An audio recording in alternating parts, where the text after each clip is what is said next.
नमस्कार, दी भास्करा डॉक्यूमेंट्री के विचार मंच में आपका पुनः स्वागत है। दोस्तों, जो ये विचार मंच का कार्यक्रम है हमारा, हम उसमें ऐसी शख्सियतों को बुलाते हैं जिन्होंने इस समाज में अग्रणी भूमिका निभाई हो या जिनका शोध है, जिनका विचार है, इन समाज में सदुपयोगी हैं, कुछ न कुछ काम आते हैं और ये समाज उनको देख के एक प्रेरणा महसूस करता है कि हमें भी जो है इस प्रकार के समाज में काम करने चाहिए। इसी कड़ी में आज ऐसे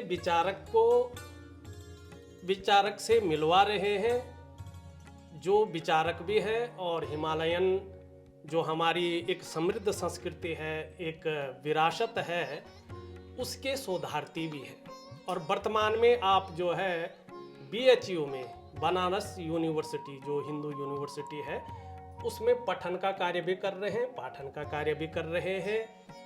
और हम स्वागत करते हैं मयंक पवार जी का। जी डोभाल जी, बहुत बहुत प्रणाम आपको और आपके सभी दर्शकों को और विचार मंच के सभी सनातन से जुड़े तमाम संस्कृति प्रेमी, संस्कृति का संवर्धन करने वाले और सभी संस्कार को बचाने वाले सभी पुरोहितों को प्रणाम। जी मयंक जी, आप जो है एक मनोविज्ञान के भी छात्र जी, हैं और साथ में हिमालयन जो हमारी समृद्ध संस्कृति है उसमें शोधार्थी भी है जी।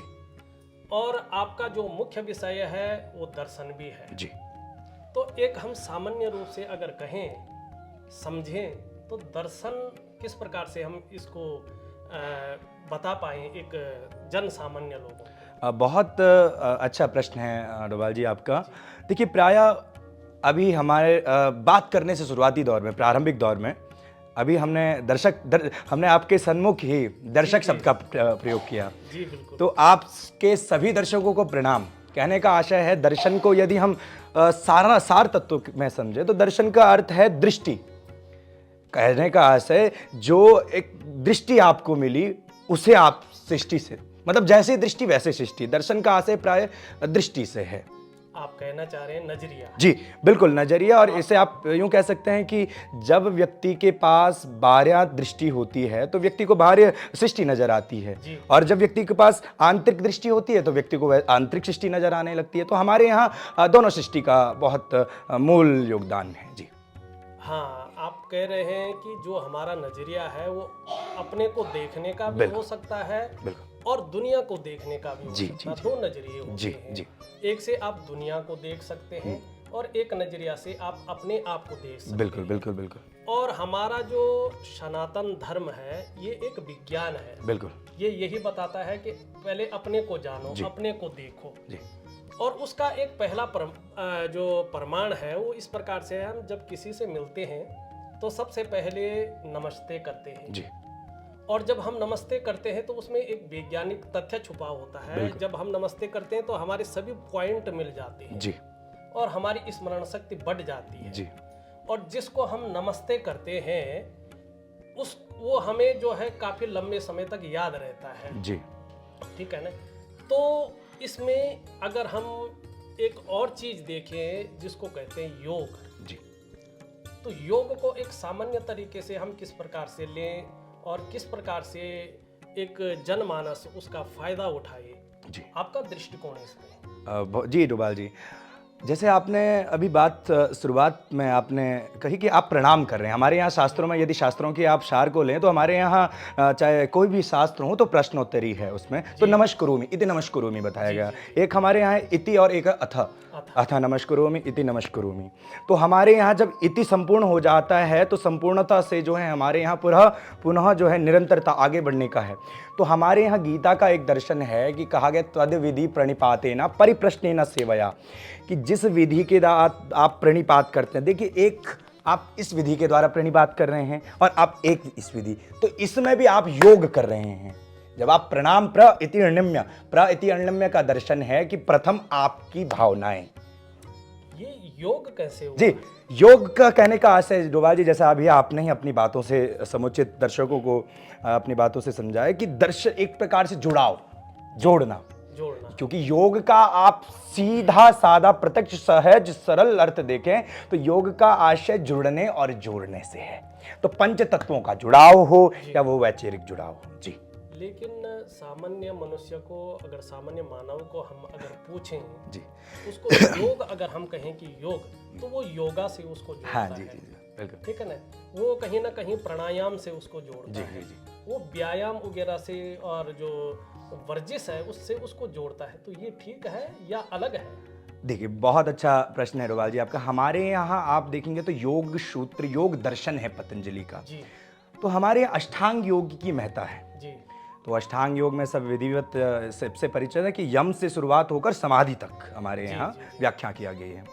तो इस दौरान यदि आप देखें तो योग में पंच साधन का प्रयोग किया गया है कि हमारे यहाँ कहा भी गया है कि भाई दर्शन में ये शरीर क्या है, एक साधन है।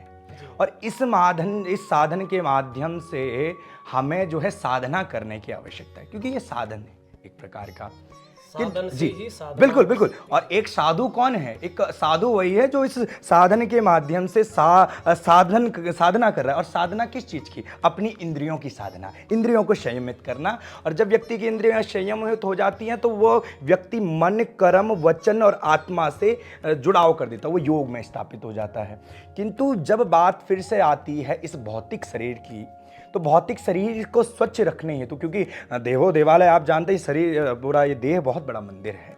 और इस मंदिर को स्वच्छ रखना ये भी परमात्मा का, परमात्मा, ये शरीर ये परमात्मा का है। तो योग, अगर यदि हम कहें कि योग का आशय शरीर तक है, तो योग का आशय केवल शरीर तक नहीं है। हाँ, शरीर माध्यम अवश्य है, किंतु इसके भीतर जो तत्व है उससे जुड़ाव करना है, योग करना है। तो हम जो स्वच्छ रखें, तो शरीर को स्वच्छ रखें, मन को स्वच्छ रखें, या पंच महाभूतों को स्वच्छ रखें? बहुत सुंदर, और कैसे रखें? बहुत सुंदर प्रश्न है रुबाल जी आपका।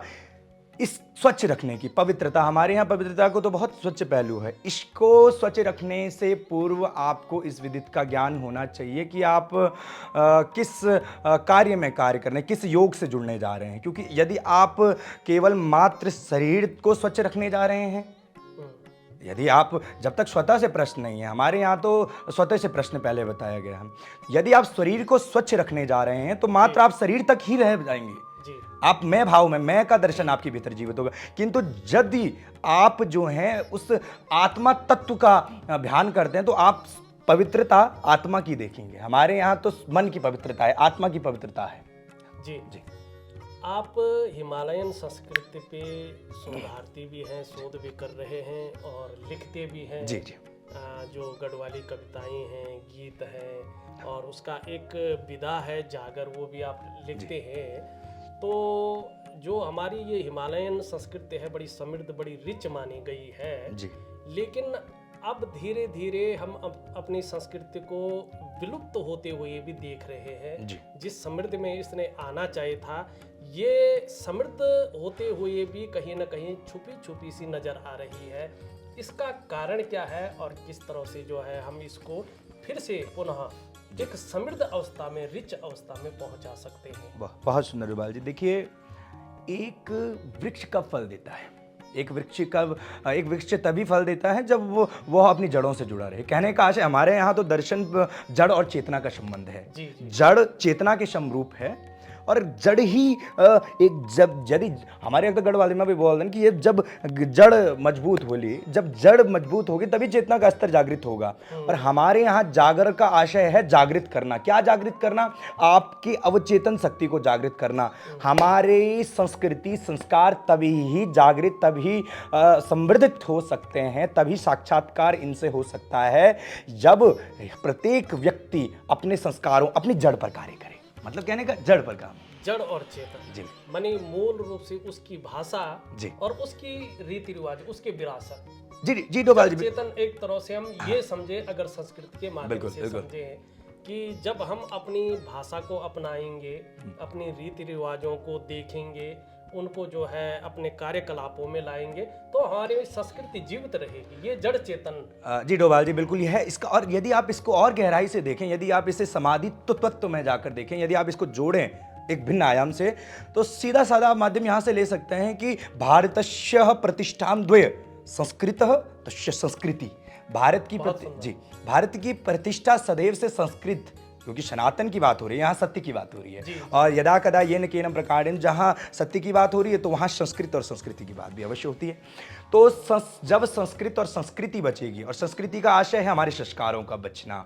और आप जब नारी तत्व की बात करते हैं, प्रकृति तत्व, नारियों के 16 संस्कार होते हैं। जी जी और उन 16 संस्कार में भी व्यक्ति के भी हमारे यहाँ जन्म संस्कार से लेकर मृत्युपरांत तक जो है 16 संस्कार, तो प्रकृति तत्व के संस्कार। तो फिर घूम फिर के बात आ जाती है आपकी जड़ पर, आपकी योग पर। जुड़ाओ, प्रकृति से जुड़ाओ, जड़ से जुड़ाओ, तभी आपकी चेतना, तभी आपकी संस्कृति, संस्कार बच पाएंगे। और एक और डोभाल जी, इसमें हम बात पर प्रकाश डालना चाहेंगे। हमारे यहाँ जो संस्कार हैं वो गर्भ में पड़ जाते हैं। हमारा प्रथम संस्कार है गर्भाधान संस्कार, और हमारे यहाँ तो जो संस्कार हैं वो गर्भ में ही पड़ जाते हैं। हमारा मतलब कहने का, देखिए, जड़ से ही मजबूती मिल रही है ना, हमारे यहाँ जड़ से ही मजबूती। और जब 9 मास है दौरान जो है गर्भ में जब संस्कार पड़ जाते हैं, सत्व का संस्कार पड़ जाता है, क्योंकि उस दौरान क्या होता है, माताएं बहनें को प्रायः कहा जाता है, क्यों कहा, भाई आप पवित्रता से रहें और बाहर ना खाएं। कहने का आशय है आप प्रकृति तत्व का खाएं, सत्व खाएं, जिससे कि आपकी जो संतान है, आपकी संतान जो है शरीर ना रहे। यदि आप अपने को शरीर के दृष्टिकोण से देखते हैं तो आप शरीर को जन्म देंगे, यदि आप अपने को आत्मा मानते हैं तो आप एक परमात्मा को ही जन्म देंगे। ये दर्शन। बहुत सुंदर, बहुत सुंदर। एक छोटा सा दृष्टिकोण चाहूँगा जी, कि वर्तमान में चाहे रोजगार न होने के कारण हो, हम लोग ज़्यादातर जो हमारे उत्तराखंड के हैं वो कोई दिल्ली आ गया है, कोई देहरादून आ गया है, कोई बॉम्बे चला गया है, और धीरे धीरे अनेक प्रकार की संस्कृतियाँ, उसकी विरासत को उसने संजोया है। जी, लेकिन अपनी जो मूलभूत उसकी दैवीय संस्कृति थी, जागृत संस्कृति थी, समृद्ध संस्कृति थी, उसने कहीं ना कहीं वो चीज़ खोई है। जी। इसका मूल कारण क्या है? बहुत सुंदर प्रश्न डोभाल जी आपका। देखिए, क्या है कि आधुनिकता के समावेश में व्यक्ति मात्र और मात्र जो है फल लेना चाहता है, फल खाना। एक वृक्ष का देखिए, एक अब वृक्ष की, क्योंकि बात वृक्ष की, पुनः वह दर्शन जागृत होता है कि एक वृक्ष को आपने लगा दिया और वृक्ष के फल बस सभी ने खा दिया, खा लिया, है ना। तो वृक्ष माने उसका लगाने का उद्देश्य भी केवल फल खाना था। लगा, देखिए, फलाशक्ति में हमारे यहाँ तो, क्योंकि बात ये इस विषय का जो पूरा विषय है दर्शन से ही है, हमने फिर वही घूम फिर के आएंगे कि दर्शन। और जब व्यक्ति दर्शन का आशय केवल बाहरी तौर से जो देखेगा तो वो केवल बाहरी तौर पे ही जीवित रहेगा, फलाशक्ति मतलब आसक्ति में ही। और आसक्ति सदैव दुखदायी होती है हमारे यहाँ।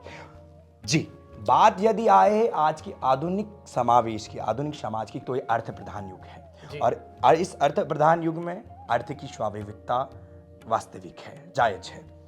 किंतु हमारा कहने का आशय यही है कि जब व्यक्ति जो है स्व पर कार्य करे, खुद पर कार्य करे, तो व्यक्ति भिन्न भिन्न आयामों के द्वारा, हमारे यहाँ तो कहीं ऐसे रिवाज हैं, कहीं ऐसे कार्य हैं, कहीं ऐसे रोजगार हैं। रोजगार का अर्थ ही है जो है दैनिक दिनचर्या में, रोजगार का मतलब जो रोज की दिनचर्या में है, आपकी उन्हीं कार्यों में आप अनुसंधान करिए, आपको स्वतः से रोजगार मिलना प्रारंभ हो जाएंगे। बहुत सुंदर। आप लिखते भी जी, हैं, रचनाकार। हाँ जी।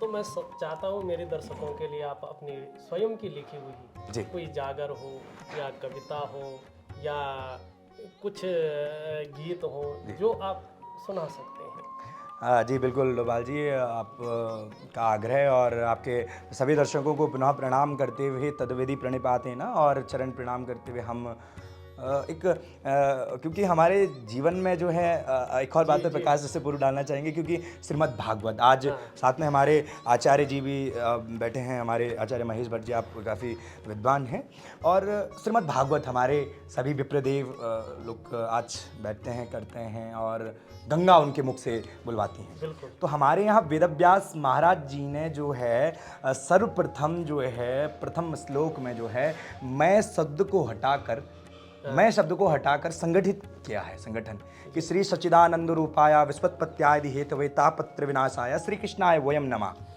यदि वेदव्यास चाहते तो वेदव्यास लिख सकते थे कि मैं श्री कृष्ण को प्रणाम करता हूँ, नहीं, किंतु वेदव्यास ने कहा कि भाई हम श्री कृष्णाय वयम नमः, हम श्री कृष्ण को प्रणाम करते हैं। तो हमारा भाव, तो हमारे यहाँ हम का भाव है, संगठित होने का भाव है, और भक्ति ज्ञान वैराग्य का भाव है।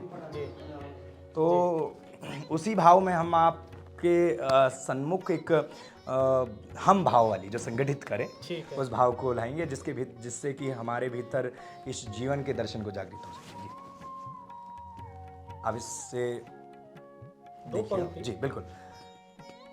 इस जीवन का नहीं भरोसा, इस जीवन का नहीं भरोसा, यह एक दिन थम जाना है, आना जाना लगा हुआ है, यह संसार वीराना है, आना जाना लगा हुआ है, यह संसार वीराना है। वाह। सारी गांठों का गठबंधन, हमें प्राय लगने लगता है कि यह मेरा है, क्योंकि सबसे बड़ा अज्ञान और सबसे बड़ा भ्रम मैं है। क्यों आचार्य जी? सबसे बड़ा भ्रम ही है मैं, तो व्यक्ति को लगने लगता है कि मैं। तो सारी गांठों का गठबंधन सब एक दिन खुल जाएगा, तेरा ये अनमोल खजाना पल भर में घुल जाएगा, तेरा ये अनमोल खजाना पल भर में मिल जाएगा। द्वेष भाव तू क्यों करता है, क्या तेरा क्या मेरा है, द्वेष भाव तू क्यों करता है, क्या तेरा क्या मेरा है, सब कुछ खाली रह जाएगा, बना सुगर जो डेरा है, काम ना आएंगे प्रियजन जो तूने अपने माने हैं, बार बार जो रहे हृदय में बार बार पहचाने हैं। बहुत खूब। ये वैराग्य है, और इनका अपनी जो आईडी है उसमें भी वैराग्य लिखा रहता है। जी वैरागी का मतलब क्या होता है? जोगी? जी रिवाल जी, बहुत अच्छा आपका प्रश्न है। ये बहुत क्योंकि आपकी वेशभूषा भी एक योगियों वाली है, और जो धारण की हुई हमारी भी माला है, आपकी भी है। जी जी। और आप सचमुच के योगी हैं, हम तो भाई ये शूटिंग के लिए योगी बने हैं। नहीं डोभाल जी, आपका ज्ञान को वंदन है जो आप अपने विचार मंच के माध्यम से, और देखिए आधुनिकता, ये आधुनिकता का प्रयोग आप किस दृष्टांत में कर रहे हैं। हमारे यहाँ बोला जाता है, बोला धन कमा रहा है। अरे धन के बिना कौन जीवित है, आप भी बताएं। तो धन जब जो है दान के कार्य आए, सदकार्य के कार्य आए, तो वो धन भी धन्य हो जाता है उस व्यक्ति का, है ना। तो अब आपने जब बात करते हैं आप जोगी, एक हो, देखिए डोभाल जी बिल्कुल बैरागी, एक होता है जोगी और एक होता है योगी। अच्छा, हमारे जो जागर है उसमें भी योगियों की बड़ी बात की है, बैरागियों की बड़ी बात की है। और जब जागर विदा होती है, प्रैक्टिकल रूप से उसको एक रूप दिया जाता है, तो उस पर बड़ी बात करते हैं ये योगियों की। बड़ा सरल ढंग से जो है एक जनमानस को समझाने का कार्य करते हैं। लेकिन अध्यात्म में अगर हम देखें सरल अस्तों में, तो ये वैराग्य है क्या? जी बहुत अच्छा डोभाल जी, वैराग्य यदि सरल अर्थों में तो राग द्वेषम मलापहे, राग सरल अर्थ में आप और इसे गहराई में समझे तो वैराग्य मतलब विरति। जब आपको आप संसार में तो हैं पर आपके मन में संसार नहीं है, विरति। जब आपके जीवन में राग द्वेष ना रहे तो वो वैराग्य है। मतलब सब किसी ने बहुत अच्छा प्रश्न किया कि भाई वैराग्य क्या है, जैसे आपने प्रश्न किया विरति किम। तो हमारे यहाँ तो राम जी ने हनुमान जी को आचार्य जी आशीर्वाद देते हैं, आप विदित हैं कि बोला अविरल भक्ति विरति विज्ञाना, कि क्या हो अविरल भक्ति, निरंतरता। हमारे यहाँ चर्यवेति का संदेश है कि चलते रहो। तो अविरल भक्ति विरति विज्ञाना, कि जीवन में वैराग्य हो सकल गुण ज्ञान निधाना। भक्ति की आशय, भक्ति मतलब जब आपके नेत्र सज्जल हो जाए, भाव मतलब वो वही भाव स्थापित हो जाता है जहां समाधि हो जाए। और समाधि कहाँ से? शरीर से नहीं, मन की समाधि, विचारों की समाधि, भावों की समाधि। विरति किम आशय, विरति जब आपके यहाँ संसार से रति ना रहे, संसार में है किंतु आपके मन में संसार नहीं। और ज्ञान की आशय, सकल सृष्टि लागहि एक, आपकी दृष्टि में जो है यह सृष्टि एक समान आ जाए, अद्वैत भाव में आ जाए, वो विरति है। अंत में एक छोटा सा प्रश्न कहना चाहूंगा, आप हमारे दर्शकों के लिए इस मंच से क्या कहना चाहेंगे? बहुत बहुत धन्यवाद डोभाल जी। मात्र हम सब आपसे यही प्रार्थना करना चाहेंगे कि आप अपनी जड़ों से जुड़े रहें, अपने संस्कारों से जुड़े रहें और योग करें। फिर हम बताएं, योग अवश्य। योग का आशय केवल और केवल मात्र आंखें बंद करने से नहीं है। योग का आशय है, योग मतलब योग में ऐसी शक्ति है कि युग मतलब समय, समय को कम कर दे। हमारे ऋषियों ने क्या किया साहब, हमारे ऋषियों ने समय को कम कर अपनी वायु पर ध्यान दिया। तो जब वायु होगी तभी आयु होगी। तो अपनी वायु को स्वच्छ करें, अपने खान पान को स्वच्छ करें, जैसा खाओगे अन्न वैसा होगा मन। अपनी संस्कृति संस्कारों को बचाए रखें और आपने आने वाली पीढ़ियों को भी अपना इन संस्कारों का जो है स्थानांतरित करें। और जितना से जितना ज़्यादा हो सके जड़ पर कार्य करें। और जड़ पर कार्य करने का आशय हम फिर पुनः आपको बताएं, अपने संस्कारों को जीवित रखें। और संस्कार तभी जीवित होते हैं जब हम अपने मर्यादा जीवित हों, जब अपने धर्म जीवित हों, जब अपने कर्म मोक्ष सभी इत्यादि के कार्य जीवित हों। तो पुनः आपको वंदन करते हुए और आपके दर्शकों को प्रणाम करते हुए, और योग मतलब जुड़े हैं आप, हम डोभाल जी आपसे अभी हमारा साक्षात्कार हो रहा है एक दूसरे का, ये भी योग है। योग है। योग का केवल, यदि हम पुनः इस विचार पर प्रकाश डालें तो योग का आशय केवल आंखें बंद करने से नहीं है। आंखें बंद करने का आशय होता है कि हम अपने हृदय भाग में जो है उस अनाहत शक्ति को देख रहे हैं, सबकॉन्शियस को देख रहे हैं। जी, तो जी। योग, ये भी एक योग है, ये भी बहुत जुड़ाव है जी। तो आज के विचार मंच में थे एक विचारक, एक शोधार्थी और एक छात्र मयंक पंवार जी। वर्तमान में ये देहरादून मंडल के ये कौन सी जगह है जी डोभाल जी, पट्टी भरदार पूर्व पैतृक निवास स्थान हम बताना चाहेंगे, माफ़ी चाहते हैं क्योंकि हमने बात की जड़ की। तो जब जड़ की बात कर रहे हैं तो जड़ से होनी चाहिए, क्यों नहीं आचार्य जी? तो आचार्य जी हमारे काफ़ी विद्वान है। तो जड़ हमारा पैतृक निवास पट्टी भरदार रुद्रप्रयाग जिला अंतर्गत मठियाणा खालसेल गांव, और वर्तमान में हम निकट जॉलीग्रांट एयरपोर्ट के थानों में हम निवास करते हैं। थानों में है और वर्तमान में ये सामाजिक कार्य भी कर रहे हैं और विशेषकर गौ सेवा इनका एक उद्देश्य है। और अपनी समृद्ध संस्कृति को, इसकी विरासत को बचाने के लिए ये समाज के लिए बहुत कुछ कर रहे हैं। और मैं इनके उज्जवल भविष्य के लिए भगवान केदार से कामना करता हूँ इनको समृद्धि मिले, ये जिस मार्ग पे चल रहे हैं उस मार्ग में इनको उन्नति मिले। और आप सबसे निवेदन है कि दी भास्करा डॉक्यूमेंट्री, जो ये यूट्यूब का चैनल है, जो ये फेसबुक है, इसका पेज है, इसको आप फॉलो करें, इसको आप सब्सक्राइब करें। इस कड़ी में बस इतना ही। आगे की कड़ी में पुनः जो है किसी और शख्सियत से भेंट होगी। तब तक के लिए नमस्कार।